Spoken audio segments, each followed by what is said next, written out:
فقد فاز المتقون كما قال تعالى يا أيها الذين آمنوا اتقوا الله حق تقاته ولا تموتن إلا وأنتم مسلمون. وقال رسول الله صلى الله عليه وسلم في حديث الشريف talabul ilmi faridatun ala kulli muslim. Jamaah hadirin Bapak dan Ibu yang berbahagia, pertama izin saya mendoakan, bermohon kepada Allah Subhanahu wa taala semoga amal-amal ibadah kita diterima oleh Allah Subhanahu wa taala, sehingga kelak saat kita kembali di sisi Allah ada perbendaharaan amal soleh yang kita bawa. Amin. Bapak dan Ibu sekalian, sebelum kita lanjutkan kajian kitab hadis Al-Arba'in An-Nawawiyah karya Al-Imam Abu Zakaria Yahya Muhyiddin bin Syarab yang kenal dengan Imam An-Nawawi karena dia lahir di daerah Nawa, sekarang daerah Damaskus, Suriah, ulama besar dari kalangan mazhab Syafi'i, juga seorang pakar hadis. Maka sebelum masuk ke sana ada hal penting yang ingin kami sampaikan. Beberapa hari yang lalu, tepatnya kemarin lusa ya, 3 hari yang lalu, di mana terjadi tragedi pembantaian lagi oleh Zionis Israel, yang sebelumnya mereka gencatan senjata kemudian melanggar. 2 hari total korban yang kami dapatkan informasinya langsung dari tim yang ada di lapangan, bahwa di sana sekitar 2 hari itu sekitar 400-an orang yang meninggal wafat, anak-anak, ada juga yang dewasa, dan kemudian yang luka-luka parah ada 500-an orang. Maka lewat Ramadan ini kita ingin mengirimkan pesan tentang keadilan, pesan tentang kepedulian, yang mana kepedulian itu, pembelaan itu adalah bagian dari komitmen kita sebagai hamba-hamba Allah yang beriman. Ya, jadi kita doakan saudara-saudara kita di sana semoga diberikan kekuatan, diberikan pertolongan oleh Allah, dan semoga malaikat-malaikat Allah datang untuk menolong orang-orang terutama yang beriman yang ada di sana. Amin.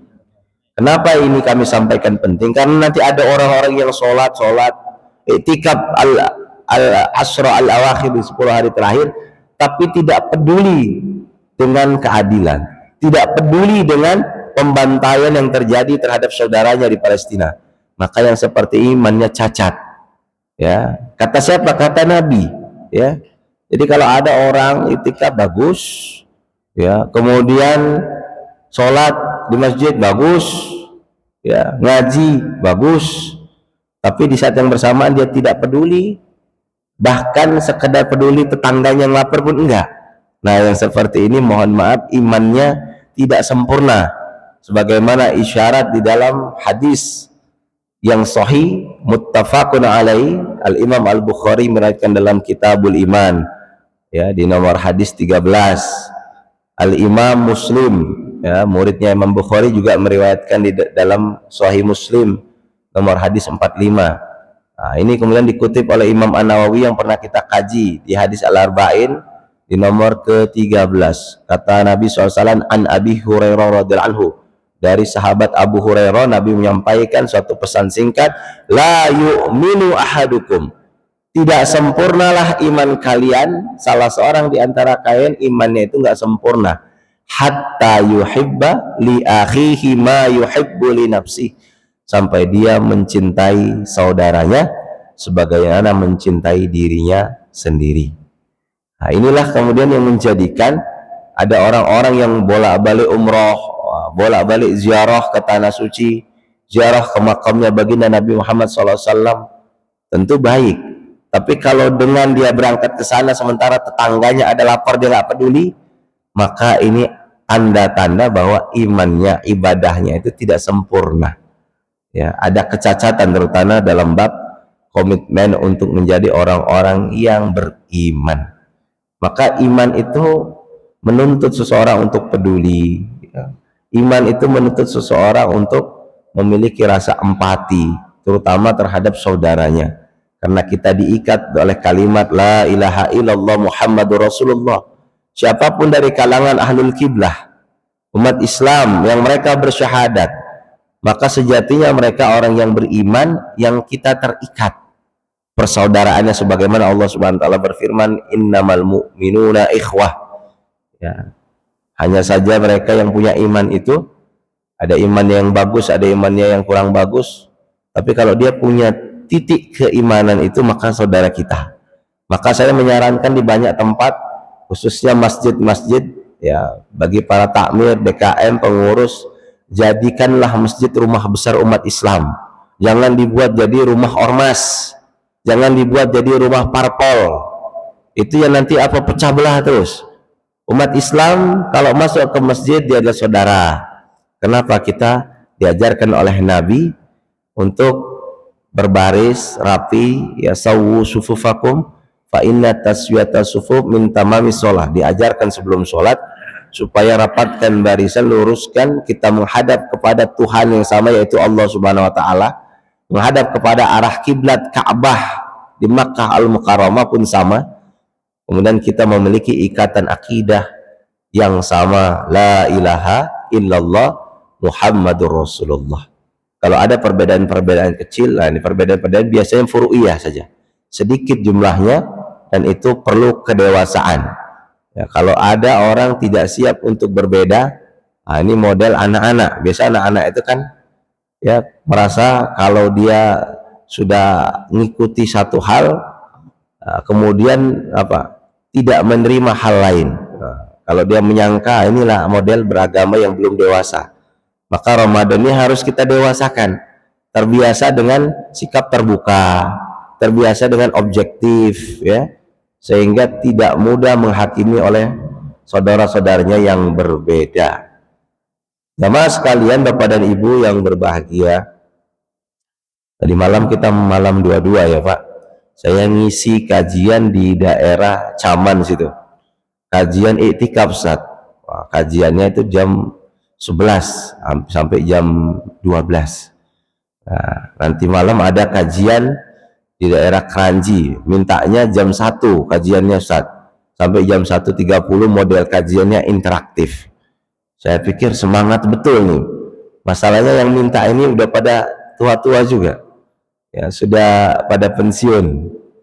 Ya, maka ini semangat yang bagus, karena Ramadan itu momentum untuk ta'allum wa ta'lim, untuk belajar dan mengajar.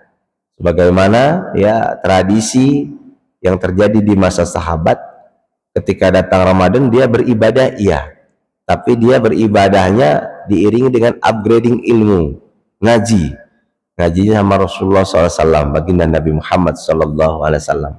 Maka kita akan menemukan corak-corak ilmu-ilmu yang pernah diajarkan Rasulullah kepada para sahabat. Di antaranya Bunda Aisyah radhiyallahu anha, ya, sebagai istrinya Nabi, diajarkan satu doa. Diajarkan artinya apa? Ada kegiatan belajar mengajar, meskipun tidak harus formal, tapi kegiatan umat Islam itu kegiatan yang sifatnya melekat nilai-nilai keilmuan. Maka orang Islam itu kalau dia mau benar ibadahnya, mau sampai kepada Allah Subhanahu wa taala, mesti dengan ilmu.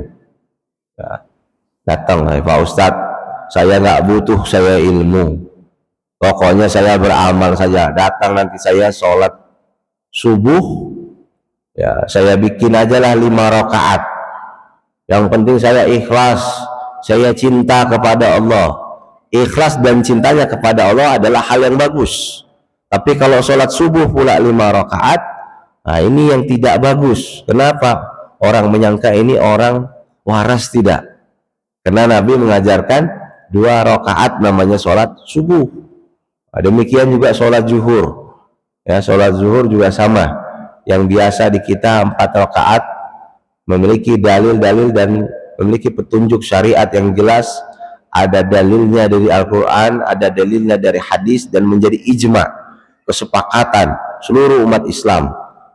Tiba-tiba datang orang, saya karena zuhur Ustaz panas, ya saya ingin cepat-cepat ke rumah biar banyak zikir kepada Allah, maka sholat zuhur hari ini saya bikin 1 rakaat saja. Nah, kira-kira seperti ini benar nggak? Tidak benar.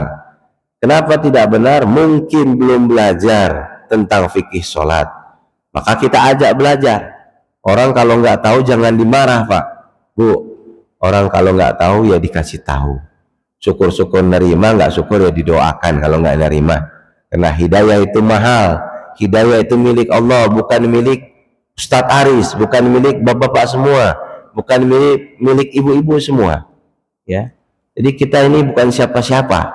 Ya, kalau kita dakwah sampaikan harus diterima orang, wah kita harus belajar dari Nabi. Nabi Muhammad Sallallahu Alaihi Wasallam itu menyampaikan, ya, kemudian bahkan pamannya sendiri sampai akhir hayatnya tidak mengucapkan asyhadu alla ilaha illallah, dia beliau sedih. Nabi Muhammad sebagai bashar, sebagai sosok manusia yang sempurna, ya, tapi ternyata hidayah itu milik Allah, terutama hidayah taufik. Ya, maka tugas kita kalau kita ingin mengajak orang pada kebaikan, sampaikan saja dengan baik, dengan hikmah, doakan. Kalau belum mau, ajak lagi, ya, sampai kapan? Sampai mau. Ya, tapi jangan pernah dipaksakan, karena dakwah itu menyampaikan. Nah, jadi Bapak Ibu sekalian, semangat orang di 10 hari terakhir itu adalah semangat yang dilandaskan keimanan. Maka saya sering pesan ke para jamaah iktikaf di beberapa masjid, saya bilang, Pak, kalau iktikaf itu kan berdiam diri di masjid, maka niatnya harus lurus, itu yang pertama. Yang kedua, kita iktikaf itu kan mau memburu Lailatul Qadar, bukan numpang tidur. Ya, jadi ada orang yang memang datang ke rumah, selesai tarawih pulang ke rumah, ngambil perlengkapan, sampai masjid gelar, bukan gelar sajadah karena sajadahnya sudah tergelar, tapi gelar apa? Gelar bantal, dibikin bantal, tidur. Tahu-tahu kebangun sudah makan sahur, sudah habis waktu lainnya, sudah masuk waktu fajarnya. Nah, yang seperti ini ketiduran, ya. Tapi tetap kita apresiasi, sudah mau memakmurkan masjid, cuma perlu ditingkatkan gaya memakmurkannya. Karena memakmurkan masjid itu bukan bin naum, bukan dengan tidur. Memakmurkan masjid itu ya dengan qiyamul lail, dengan tahajud, dengan sholat, ya. Makanya 7 amalan pokok yang utama itu, pertama qiyamul lail. Kalau mau berburu Lailatul Qadar supaya mendapatkan keberkahan dan kebaikan serta kemuliaan, pertama amalannya qiyamul lail. Ya, meskipun cuma 2 rakaat, Pak Ustadz, iya, meskipun cuma 2 rakaat, kerjakan sholat dengan khusyuk. Yang kedua, ya, perbanyak doa, ya. Kalau nggak bisa banyak doa, minimal 1 doa saja. Allahumma innaka afuun karim tuhibbul afa fa'fu anna. Kalau bareng-bareng, kalau sendiri fa'fu anni, ya. Ketiga, tilawatul Quran, karena Al-Quran ini sebagai an-nur, sebagai petunjuk, sebagai cahaya, al-huda, petunjuk. Maka kalau kita mengkaji Al-Quran, ya, maka ini menjadi suatu hal yang tambahan, karena orang kalau melekat dengan Al-Quran, nilai-nilai Al-Quran terpancar, dia akan menjadi mulia dalam pandangan Allah Subhanahu wa Ta'ala. Maka harus ada tilawatul Quran. Yang ketiga, yang keempat, dia harus punya iktsarus salawat, ingat baginda Nabi, perbanyak salawat. Rasulullah suatu ketika bermajlis dengan para sahabat, yaitu kemudian dia merindukan ikhwani, saudara-saudaraku. Nah, jadi ada orang-orang yang dirindukan oleh Rasulullah. Siapa dia? Para sahabatnya bertanya, bukankah kami ini adalah saudaramu, ikhwanuk ya Rasulullah? Bal antum ashabi, kalian ini sahabatku. Mereka itu saudaraku, mereka yang tidak melihatku, tidak bertemu denganku, tapi beriman terhadap risalahku, beriman kepadaku. Nah, jadi kalau dulu Bani Israel itu kelihatan Nabi Musa, ada nabinya, ada mukjizatnya, tongkat bisa membelah lautan, wah, itu beriman wajar. Ya, yang nggak wajar itu kalau nggak beriman kayak Fir'aun, ya, nggak beriman. Ya, padahal kelihatan mukjizatnya. Nah, ini baginda Nabi Muhammad SAW, kita nggak pernah melihatnya, dalam mimpi pun mungkin belum pernah, ya, tapi kecintaan kita karena Rasulullah SAW inginkan umatnya bahkan nanti dituntunnya langsung itu masuk ke dalam surga. Dia tidak akan menginjakkan kakinya di surga kecuali dia mengajak umatnya bersama-sama untuk masuk surga. Allahumma sholli wa sallim wa barik ala sayyidina Muhammad. Itulah hebatnya Rasulullah. Maka kita bentuk cinta kita kepada Rasulullah minimal bersolawat. Allahumma sholli wa sallim wa barik alaihi. Paket minimalis. Kalau mau paket lengkap bisa solawat yang lain. Allahumma sholli ala sayyidina wa habibina wa syafi'ina wa zukhrina wa maulana Muhammad, sebanyak-banyaknya. Jadi itu rasakan sentuhan bagaimana Rasulullah saja merindukan kita. Apa kita nggak rindu sama Rasulullah? Nah, itu pertanyaan buat diri kita. Orang yang beriman akan senantiasa merindukan baginda, sosok Nabiullah Muhammad sallallahu alaihi wasallam, baginda Nabi. Maka kalau tidak ada kerinduan seseorang kepada Rasulullah, maka bisa dipastikan imannya tidak sebagaimana yang ia duga. Imannya tidak terpancar, imannya tidak punya sinyal yang bagus. Maka kalau iman mau bagus, mau dapat Lailatul Qadar, perbanyaklah sholawat, hadirkan rasa rindu kita kepada Rasulullah. Itu rahasianya dari para ulama kita. Kemudian yang selanjutnya adalah banyak berzikir, terutama bertasbih. Subhanallah walhamdulillah wala ilaha illallah Allahu akbar, paket lengkap. Kalau sekedar tasbih yang pendek, subhanallah wa bihamdi subhanallahil azim. Nah, itu banyak bertasbih. Yang ketujuh, benar Pak? Ketujuh, amalan yang penting adalah perbanyak istighfar. Ingat-ingat, kita manusia biasa, bukan nabi. Kita tidak sempurna. Mungkin 1 tahun yang lalu punya banyak salah, mungkin bulan kemarin punya banyak salah. Inilah tempatnya mohon ampun.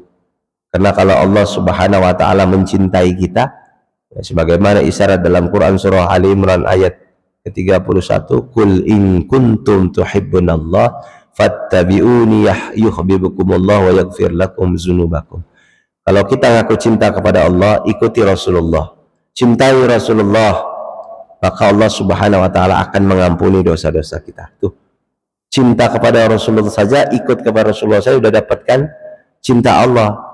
Bagaimana Allah mencintai hambanya? Yang pertama, wa yaghfir lakum dzunubakum, dosa-dosanya diampuni.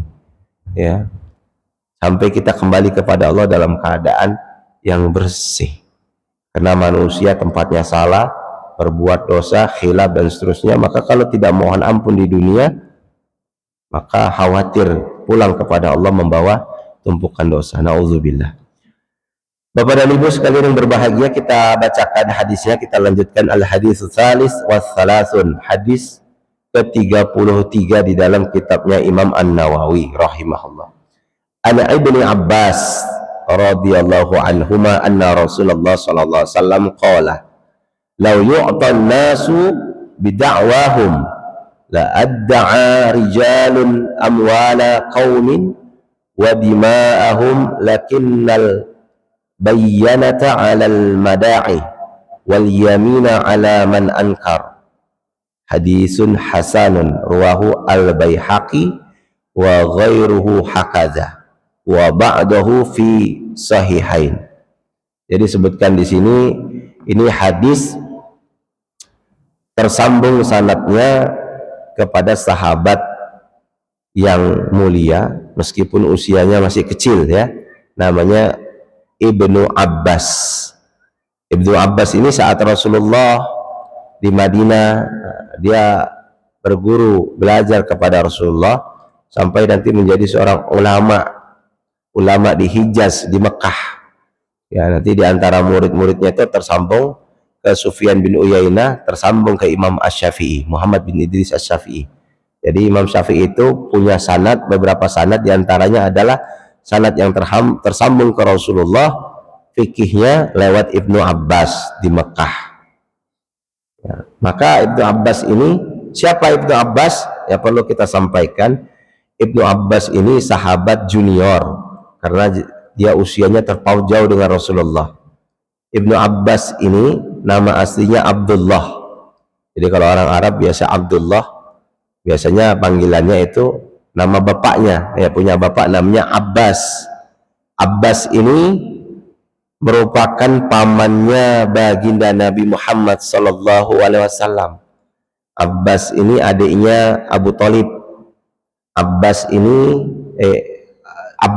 anaknya Ibnu Abbas, punya ayah namanya Abbas. Abbas ini adiknya Abu Thalib. Abbas ini pamannya baginda Nabi. Abbas itu sahabat yang terpaut 3 tahun usianya dengan baginda Nabi. Abbas itu punya ayah namanya Abdul Muthalib. Nah, jadi itu keluarga besar itu. Muhammad bin Abdullah bin Abdul Muthalib. Benar, Muhammad bin Abdullah bin Abdul Muthalib bin Hashim bin Abdul Manaf.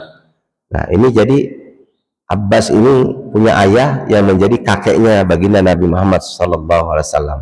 Nah, Ibnu Abbas ini anak bungsu daripada Abbas, karena Abbas ini seorang pebisnis. Waktu dia nggak banyak untuk bisa taklim di Masjid Nabawi bersama Nabi, maka ingin bagaimana ada delegasi, maka dia kasih anaknya, ya, supaya ada melanjutkan dakwah. Nah, ini menjadi misi ya daripada Abbas pamannya Rasulullah. Makanya anaknya nanti besar jadi ulama. Nah, ini penting Bapak Ibu sekalian. Kita punya anak, ada 3 dititipkan anak, ada yang 2, coba salah satu ada yang kita arahkan untuk menjadi bagian pemikul dakwah umat nih.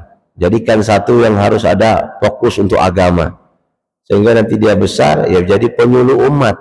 Di tengah kegelapan dia bisa kasih pencerahan, bisa mengajak manusia ke jalan Allah di saat orang sudah mulai tersesat. Ya, apalagi akhir zaman, segala ukuran sukses dinilai dengan materi harta, padahal tidak selalu demikian. Maka Ibnu Abbas ini meriwayatkan hadis anna Rasulullah sallallahu alaihi wasallam qala, bahwasanya Rasulullah Muhammad sallallahu alaihi wasallam pernah bersabda, lau yu'tan nasu bida'wahum, kalau sekiranya manusia itu diberikan hak untuk mengklaim, ya, la'adda'a rijalun amwalu qaumin wa dima'ahum. Niscaya mereka akan sering mengklaim, ya, akan lebih banyak mengklaim tentang harta, ya, akan mengklaim kemudian tentang bahkan segala halnya, ya, di sini dima'ahum dengan darah juga. Lakinnal bayyina, akan tetapi, ya, segala klaim itu, ya, alal mada'i, ya, segala sesuatu yang diklaim itu harus mendatangkan bukti. Ya, maka kalau kita menyaksikan ini hadisnya ini statusnya adalah hasan, diriwayatkan Imam Baihaqi dan selainnya dengan sanad yang tersambung, dinilai hasan, ya, sebagaimana sebagiannya hadis riwayatnya sahihain, yaitu Bukhari dan Muslim. Maka ini hadis tentang hukum, ya, tentang hukum dan keadilan, tentang hukum dan keadilan. Artinya apa? Dalam hadis yang singkat ini baginda Nabi ingin, ya, memberikan suatu isyarat. Manusia itu biasanya senang ngeklaim. Ngeklaim itu apa? Ya, sepihak, ya, secara sepihak itu menyangka inilah apa namanya haknya, begitu ya. Seringkali kan manusia itu ngeklaim, ya, ini adalah hak saya, ini adalah harta saya. Jadi selalu dengan klaim-klaiman. Tapi yang diperhatikan dari klaim itu, ya, diantaranya kalau mengklaim harta, ya, mengklaim ini miliknya, maka dia harus dimintai bukti. Nah, ini berlaku di pengadilan. Maka siapa yang menuduh, dia harus mendatangkan bukti. Nah, ini dasar pijakan nanti untuk hadis, ya, untuk dalam masalah hukum. Jadi kalau ada orang mengklaim, maka apa buktinya? Nah, jangan sebaliknya, ya, dia udah nuduh ini korupsi, tolong buktikan kalau Anda tidak korupsi. Ya, ini tidak benar. Ya, keliru. Makanya di dalam perundang-undangan ketika seseorang menuduh korupsi, si A korupsi, si A mencuri, apa buktinya kalau dia mencuri? Maka kalau dalam persoalan tertentu harus datangkanlah saksi-saksinya. Nah, ini sama. Sebab kalau tidak seperti itu, saya manusia itu sukanya mengklaim atas harta, bahkan atas darah. Ya, mengklaim saja kerjanya. Sama kayak yang terjadi kalau kita kaitkan dengan Palestina, banyak yang terjadi di Palestina sama. Karena Yahudi, dia dengan keyakinannya mengklaim bahwa Al-Quds, tanah yang disucikan itu adalah hak mereka,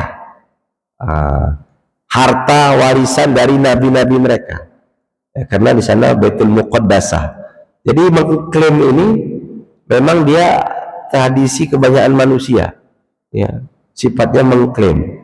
Nah, kadang kita juga nggak sengaja mengklaim, saya ini Ustadz aswaja yang udah paling benar. Kalau ada yang tanya, mana Pak buktinya? Apa buktinya kalau Anda berada di atas kebenaran? Itu kita perlu datangkan, kasih penjelasan, kasih bayannya. Nah, supaya apa? Supaya tidak diduga ngeklaim semata. Karena yang ngeklaim ini biasanya sifat anak kecil. Saat kami ini salaf, yang benar, yang lain salah. Kalau udah ditanya apa buktinya Anda benar, harus bisa mendatangkan bukti argumennya. Sebab kalau sekedar ngeklaim, semua pihak bisa mengeklaim, dan nggak akan ketemu itu. Makanya di peradilan itu ketika ada orang yang ngeklaim atau menuduh, maka dia harus mendatangkan bukti. Kalau nggak bisa mendatangkan bukti, bahkan dia harus bersumpah, ya, akan dimintai sumpah. Ya, di sini disebutkan aslu hadal hadis kharajahu fi sahihain. Pokoknya ini hadis ini asal mulanya ada di Sahih Bukhari dan Muslim, min hadis Ibnu Khuraij, disebutkan Ibnu Khuraij an Ibni Abi Mulikah. Jadi ini sanadnya disebutkan ada Ibni Abbas, ya. Tapi isinya, kontennya dari penggalan hadis ini adalah tentang keadilan, supaya orang tidak serta-merta gampang mengklaim ini tanah saya dipatok, terus diminta mana buktinya, tidak ada suratnya. Saya ada suratnya Ustaz, sudah terbit suratnya, cuma tanahnya belum ada, masih di lautnya, di laut, dipagar pakai bambu. Ada pernah dengar kayak gitu kita Pak? Nggak ada ya. Nah, itu bukan di Indonesia kayaknya itu. Pagar laut, ya pakai bambu pagar. Nah, itu sempat viral. Maka belum ada tanahnya, sudah ada sertifikatnya, ya, sertifikat laut. Kalau biasanya kan ada sertifikat tanah ya Pak, karena ada daratannya gitu, makanya ada sertifikat. Nah, maka yang seperti itu ketika ditanya, loh ini mana buktinya kalau ini milik Anda? Wah, dia harus punya itu, namanya ya bukti. Ya, saya punya ini sertifikatnya Ustaz. Nah, sertifikat itu bukan bukti kepemilikan, apalagi di sana apa, sertifikat tanahnya belum ada. Nah, yang ada baru airnya, ya. Seperti itu.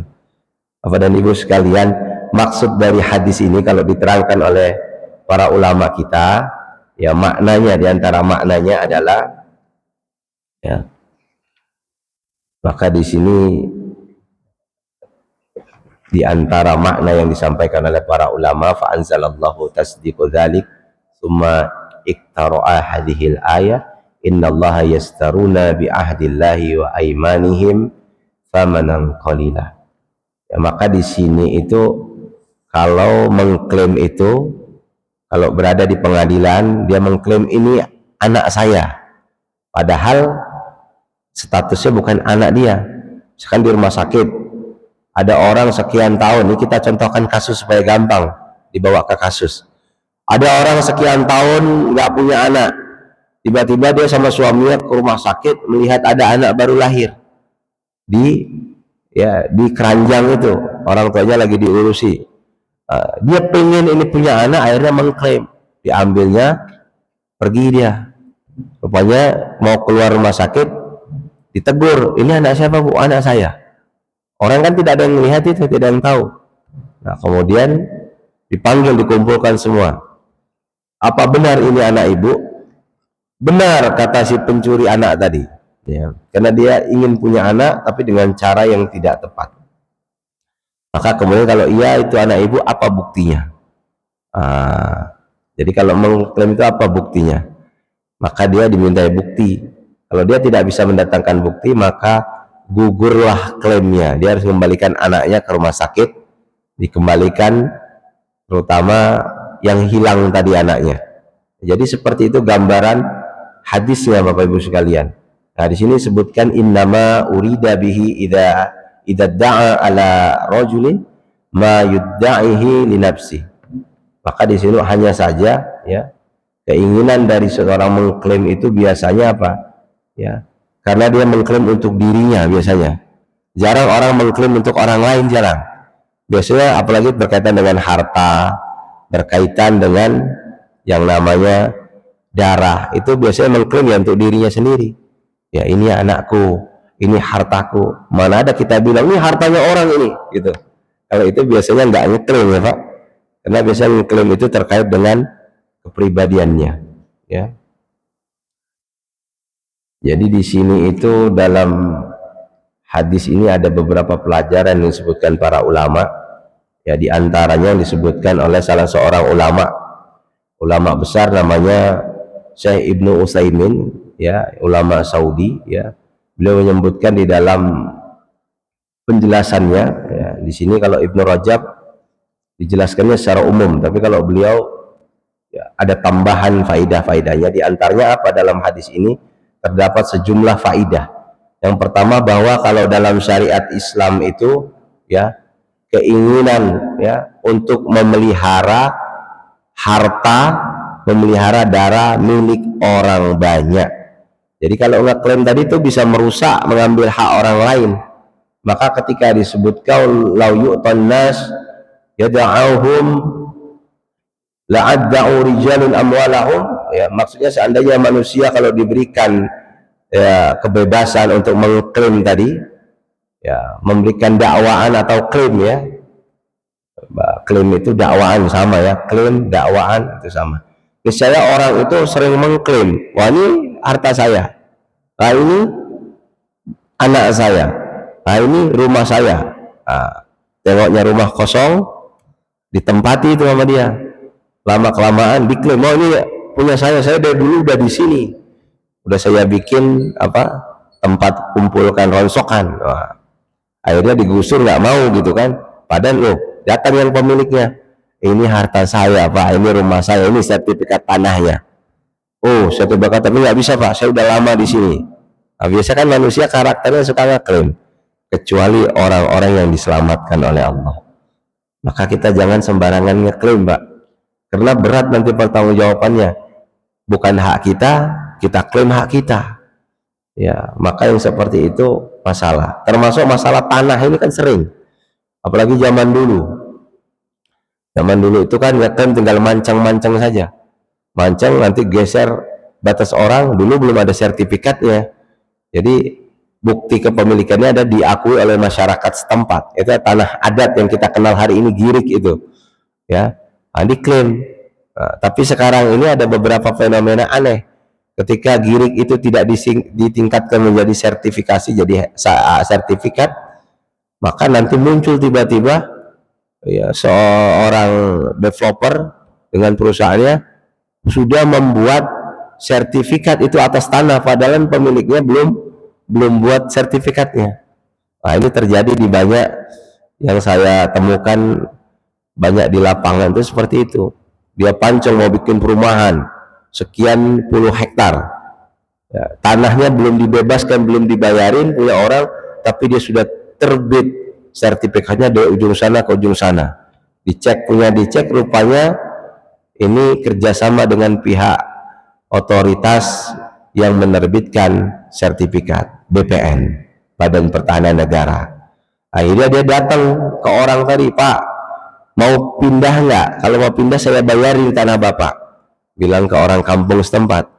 Orang kampung jawab, oh, saya nggak mau pindah, ini saya peninggalan warisan dari zaman orang tua saya. Kalau bapak nggak pindah, nanti kita sidang nih pak, saya sudah punya sertifikatnya. Kagetlah orang itu, yang pemiliknya sah aja tidak memiliki sertifikat. Ini kan dalam Islam adanya hadis ini mencegah hal-hal seperti itu. Di dalam Islam tuh nggak boleh hak orang lain diklaim sebagai haknya, nggak boleh. Ya, kalau memang nggak hartanya ya janganlah. Ya, bukan keluar kita dari sini, bukan sendal kita jangan diklaim sendal kita, bukan motor kita jangan diklaim motor kita. Kecuali anak-anak, kalau anak-anak dia nggak ngerti ya, saya klaim ini punya saya, ini punya saya gitu ya. Maka Bapak Ibu sekalian, dari hadis ini ya, diantara Islam ya mengajarkan dalam syariatnya adalah untuk menjaga dan melindungi harta dan darah kaum muslimin. Ini bagian dari maqasidus syariah, hibzul mal ya, menjaga harta, memelihara harta. Kemudian apa? Hibzun nafas, memelihara jiwa, termasuk darah di dalamnya ya. Yang kedua, kata Syekh Ibnu Utsaimin, orang yang mengklaim itu, jika dia mampu mendatangkan bukti atas klaimannya itu, maka dia akan diberikan keputusan berdasarkan pengakuannya dan dikuatkan dengan saksi. Kayak tadi datang, yang pemilik sertifikat sudah muncul kan, developer datang, Pak, ini tanah sudah jadi milik saya. Kalau Bapak nggak setuju dengan ini, nanti saya akan gusur Bapak. Kalau di sidang saya sudah punya sertifikatnya. Akhirnya pemilik tanah adat tadi terpaksa dia, karena di sidang kalah, dia nggak punya bukti. Nah, maka kalau hakimnya orang yang adil, dia harus selain minta bukti sertifikat tadi, dia harus meminta datangnya saksi. Siapa sekitaran situ ya, yang mengetahui riwayat daripada tanah tersebut. Ini tanahnya sengketa masalahnya, karena yang satu mengklaim yang pemiliknya belum punya sertifikat karena belum proses sertifikasi, sementara yang satu ini kaitan dengan hukum, soalnya kita sampaikan, yang satu karena dia developer bisa menerbitkan bayar BPN, menyuap pihak BPN, dia muncul rilis sertifikat tanahnya, padahal dia belum bayar, belum ada transaksi jual beli. Akhirnya hakim meminta sidang sengketa tanah lahan. Sidang biasanya yang menang siapa? Kalau hakimnya curang, nggak amanah, nggak integritas, dia akan memenangkan yang punya sertifikat. Kenapa? Dia cuma melihat kepada bukti fisik saja. Padahal di dalam hadis ini, pengakuan itu selain diiringi pembuktian fisik, maka harus ada pembuktian histori namanya. Datangkan orang-orang yang paham di situ yang lama, benar nggak terjadi transaksi jual beli. Ternyata kata Pak Lurahnya, kata Pak RW-nya terjadi jual beli. Ternyata Pak RT, Pak RW, dan Pak Kadesnya sudah disuap juga untuk berbicara, nanti sampaikan saja ya seperti ini. Nah, ini dosanya dosa besar karena memberikan kesaksian palsu. Di tengah masyarakat banyak Pak kayak gini Pak. Di kampung saya di Asahan sana ada juga yang seperti ini. Cuma bedanya kalau di sana bukan sengketanya dengan pengembang developer, tapi sengketanya kepada pihak pemerintah yang menjanjikan akan mengganti untung tanahnya untuk bangun tol. Tahu-tahu ada yang belum diganti sampai sekarang. Nagih ke lurah, nagih ke camat, lurahnya bilang kita belum dapat juga ini infonya. Nagih ke bupati, bupati nggak tahu. Padahal dulu pernah datang seorang presiden menjanjikan kami tidak akan ganti rugi tanah Anda, ganti untung gitu. Jadi akhirnya apa? Tanah sudah jadi tol ke daerah batu bara sana tebing tinggi Sumatera Utara, tapi tanah masyarakat yang tadi tidak mendapatkan gantinya. Padahal itu hak milik mereka. Dan yang seperti ini siapa? Entah siapa yang salah. Ya. Maka nanti kalau di dunia dia tidak menemukan keadilan, ingatlah di akhirat Allah akan berikan keputusan yang adil. Wa innama tuwaffawna ujurakum yaumal qiyamah. Sempurna balasan di akhirat. Makanya kalau kita nggak dapat keadilan di dunia, Pak, nggak apa-apa. Sampai ketemu nanti di pengadilan Allah Subhanahu Wa Taala. Saya gitulah saya sampaikan ketika pulang. Pas ngisi pulang masjid dekat situ. Saya nggak tahu kisahnya. Saya bilang, Bu, Pak, yang tanahnya menjadi lahan tol sudah ikhlaskan saja. Wah. Kok bisa Pak Ustaz disedekahkan? Nggak apa-apa, nanti di akhirat bilang saja sama Allah, saya tagih ya siapa yang menjanjikan itu. Jadi di akhirat pasti ada keadilan, Pak. Bapak Ibu sekalian yang berbahagia, itu dari hadis ini mengirimkan pesan kepada kita bahwa memang di dalam syariat Islam ini tidak hanya mengurusi ibadah ritual ubudiyah, tidak. Tapi Islam itu isinya satu, akidah, keyakinan orang harus kenal Allah, harus bermakrifat kepada Allah. Nah, itu harus. Allah Ar-Razzaq, Allah Maha memberi rezeki, ya. Allah Al-Khaliq, Allah yang menciptakan, ya. Allah Al-Malik, ya, penguasa, ya. Maka kekuasaan tertinggi dimiliki oleh Allah Subhanahu wa taala. Itu salah satu prinsip akidah di dalam syariat Islam. Kemudian akidah juga dia mengenal, ya, tentang selain sisi ketuhanan, dia harus mengenal sosok mulia baginda Rasulullah SAW. Maka harus ma'rifatul Rasul, ya, wajib kita mengkaji tentang seluk-beluk tentang Rasulullah Muhammad SAW, terutama berkaitan dengan sirahnya. Silahkan dikaji sirahnya. Kemudian berkaitan dengan hal-hal pokok seperti rukun Islam, rukun iman yang 6, rukun ihsan. Nah, itu bagian daripada menguatkan akidah. Yang kedua, ada syariat. Syariat ini terbagi dua, satu ibadah, yang kedua muamalah. Kalau ibadah seperti sholat, ada fikih sholat, ya. Zakat, ada fikih zakat. Sebentar lagi kita mau masuk ke zakat fitrih atau zakat fitrah, maka silahkan ditunaikan lewat panitia di masjid. Berapa besarannya? Kalau berdasarkan Basnas, kalau pakai uang, ya, titipkan uang ke panitia 47.000 standarnya per kepala. Tapi kalau mau pakai beras, maka bisa 2,5 kilogram, atau konversinya kalau liter 3,5 liter. Ya, itu kapan dikeluarkan Pak Ustadz? Ya sudah mulai bisa lah dikeluarkan menjelang, ya, 10 hari terakhir ini, ya, karena nanti akan dibagikan kepada mereka orang-orang yang kategori fakir dan miskin. Itu zakat fitrah. Tapi jangan lupa dalam Islam selain zakat fitrah ada zakat mal, zakat harta. Dalilnya di mana Ustaz? Nanti ada di At-Taubah di ayat 103. Khudz amwalihim, ambillah harta mereka. Siapa yang berhak mengambil? Dalam hal ini adalah pemerintah yang sah. Nah, kita pemerintah sudah, ya, membuat lewat Kementerian Agamanya, membuat namanya Basnas, Badan Amil Zakat Nasional. Nah, dia yang berhak untuk, ya, mensosialisasi, menghimbau agar umat Islam yang telah sampai nisabnya 85 gram emas dan haulnya dalam 1 tahun, maka wajib mengeluarkan zakat. Zakat ini kedudukannya setara dengan sholat, sama-sama rukun Islam, setara dengan puasa. Tujuannya apa? Supaya ada ibadah harta, ada kepedulian.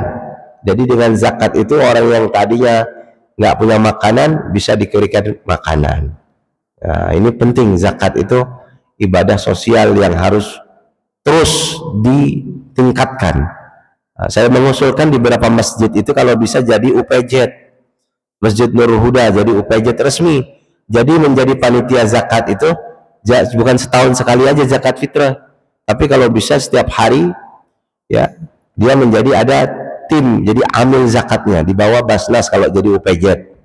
Kalau mau menginduk kepada IZI, inisiatif zakat, atau las-las yang ada, rumah zakat, las dompet duafa, lembaga amil zakat mitranya Basnas, maka bisa menjadi MPZ, mitra pengelola zakat. Tujuannya apa? Supaya anggaran dananya ada yang dibagikan untuk mustahik, supaya kegiatan menghimpun dana zakat itu ada, dan itu resmi. Jadi masjid itu kalau mau mengadakan acara kegiatan santunan fakir duafa, santunan fakir miskin, undang anak-anak yatim yang miskin, janda-janda yang miskin, maka dananya dari mana Pak Ustadz? Dananya dari salah satunya dari zakat mal yang terhimpun. Maka orang kalau menjadi amil zakat itu nggak boleh numpuk-numpuk harta, Ya, saldo yang ada di rekening harus disalurkan sesuai dengan penggunaannya yang tepat sasaran. Maka ini penting bagi panitia, bagi DKM, harus mulai berpikir bagaimana masjid itu menjadi makmur dengan adanya amil zakat di dalamnya. Ya, jadi masjid ini bukan tempat sholat saja. Jadi jangan sampai keliru. Memang masjid itu akar kata dari sajada yasjudu, sajada, ya, wahwa sajid, ya, isim tempatnya, isim makannya masjid, tempat sujud. Tapi secara fungsi Allah Subhanahu wa taala isyaratkan innama ya'muru masajidallah man amana billahi wal yaumil akhir. Di masjid orang tempatnya untuk meningkatkan iman kepada Allah dan iman kepada hari akhir. Ta'lim di masjid. Kita ingatkan kepada Allah dan akhirat. Ya, wa iqamas shalah wa ataz zakah wa lam yakhsha illallah. Dia tegakkan sholat. Nah, salah satu fungsi masjid itu kalau dimakmurkan dengan sholat 5 waktu. Ya, kemudian apa lagi? Dengan zakat. Maka berzakat kalau bisa di masjid, lewat masjid, tapi harus ada panitianya, ada timnya yang kompeten yang mengurusi, menjadi amilnya. Ya, walam yakhsha illallah. Dengan begitu dia akan merdeka, masjid itu akan apa? Tambah fiqh kuat. Nah, maka itulah orang-orang yang mendapatkan hidayah, petunjuk. Isyarat dalam Quran surah At-Taubah ayat ke-18. Jadi kalau ada orang melarang di masjid dijadikan panitia zakat, ini belum mengerti tentang fungsi masjid. Cuma jangan di depan mimbar, bikin di pojokan sana, Pak. Ada bikin posnya, mejanya khusus untuk orang yang mau konsultasi zakat di sana. Jadi itu salah satu bentuk memakmurkan masjid dengan membentuk amil zakat di masjid. Nanti dapat bimbingan dari Basnas, jadi harta yang terhimpun bisa digunakan. Karena memang di dalam Islam itu ibadah tadi, syariat tadi, ada ibadah tadi, ada muamalah juga. Di antara bentuk muamalah adalah membantu tadi, antara mustahik muzaki dengan mustahik dijembatani oleh amil. Kemudian yang terakhir berkaitan dengan hadis ini, kita diisyaratkan harus menjadi orang yang adil. Yang adil itu adalah orang yang benar-benar ya melihat yang benar, sampaikan benar. Ya, nggak boleh kita bersumpah palsu karena dibayar tadi kita katakan harusnya A jadi B. Nah, ini yang seperti ini termasuk dosa besar. Wallahu a'lam bishawab. Demikian hadis yang singkat ini yang berkaitan dengan mengklaim atau mendakwahkan perlu bukti supaya agar terjaga maqasidus syariah, terjaga harta orang, terjaga kemudian darah orang. Jangan sampai orang datang ke tempat kita, ya, tahu-tahu ngambil motor kita. Ini motor saya, padahal itu jelas-jelas dirubah kita motor kita. Ada orang seperti itu, ada, Pak. Kata dia apa? Ini milik Allah, lillahi ma fis samawati wa ma fil ard. Segala sesuatu yang ada di muka bumi, di langit, di bumi, milik Allah. Diambil itu, Pak. Padahal kalau dalam hukum manusia dia mencuri. Ada temunya pula kan di jalanan, ya, di rumah orang ada mangga lagi segar-segarnya, dia ambil. Dalilnya apa? Lillahi ma fis samawati wa ma fil ard. Pernah nggak nemu seperti itu, Pak? Ada orang seperti itu, Pak. Saya pernah ketemu. Kalau seperti itu, tolong disadarkan, gitu, sadarkan. Jadi salah, itu mengklaim, itu dilarang oleh hadis ini. Ya, ini makanya hadis ini ada supaya menghindari jangan mengklaim. Kalaupun ada mirip barang milik kita yang sedang hilang ada di pekarangan orang, jangan langsung diambil, tanyakan dulu benar nggak, tabayun, jelaskan dulu, klarifikasi. Nah, jadi dengan demikian akan terjagalah kedamaian, karena Islam adalah sifatnya silmi, damai. Berbeda harus berdamai, bermasyarakat kita harus jaga kerukunan kita. Itulah ajaran Islam yang rahmatan lil alamin. Wallahu a'lam. Aqulu qouli hadza, astaghfirullah li wa lakum. Ada yang mau tanya, Pak? Tidak ada. Ada yang mau nambahkan? Ada yang mau bertanya? Kami persilahkan. Barakallahu fikum. Wah, silakan nih Pak Rahim, ini jaksa kita ini.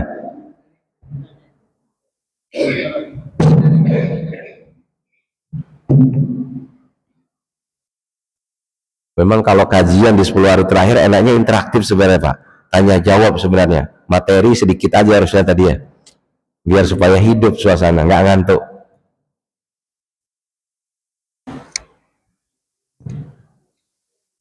Assalamualaikum warahmatullahi wabarakatuh. Waalaikumsalam warahmatullahi wabarakatuh. Maaf Pak Ustadz, karena tadi diawali dengan menyinggung Palestina plus Yahudi. Jadi kami juga sebagai pribadi melalui siaran televisi menanggapi dan menonton cerita-cerita atau berita-berita mengenai Palestina. Saya pribadi